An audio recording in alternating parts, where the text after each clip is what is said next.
Bonjour, alors aujourd'hui dans cette capsule nous allons parler d'une technique que nous appelons la chronophotographie.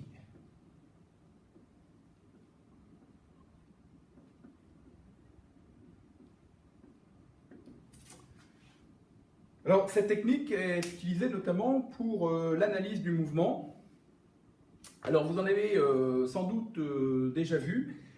En voici une par exemple qui décompose donc le mouvement d'un gymnaste.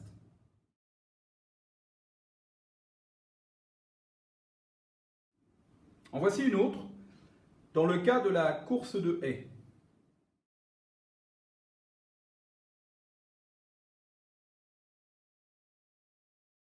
Comme vous venez de le voir, le même athlète est vu à différents instants, à différents endroits. Une sorte de décomposition du mouvement au cours du temps. Alors, pour comprendre comment on peut obtenir ce type de document, on va essayer de partir d'un cas très simple. Je vais vouloir donc analyser la chute de cette balle. Donc, je vais lâcher cette balle comme ceci.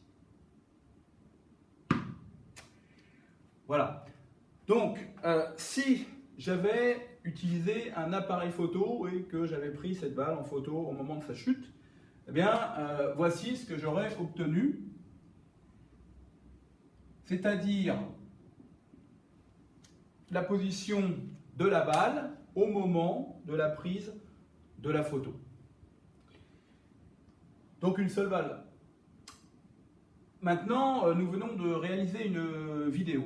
Alors qu'est-ce qu'une vidéo? Une vidéo, en fait, c'est un appareil photo qui fonctionnerait en mode rafale. Dans notre cas, et c'est le plus couramment utilisé, notre appareil filme à raison de 30 images par seconde.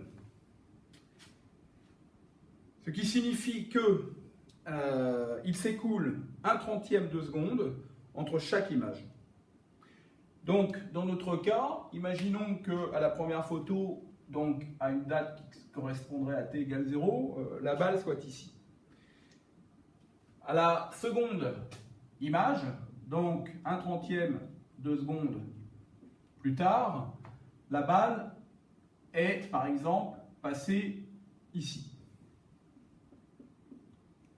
Donc cette photo, cette image, a remplacé la précédente.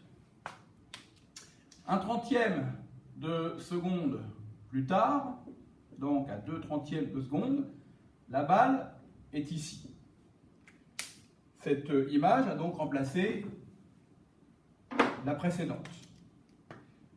1/30 de seconde plus tard, donc à 3/30 de seconde, la balle est passée ici. Cette image a donc remplacé la précédente. Donc, comme vous pouvez le voir, une vidéo, ce n'est pas une chronophotographie, puisque nous voyons les photos les unes après les autres. Donc, une seule balle à chaque fois, mais à une date différente.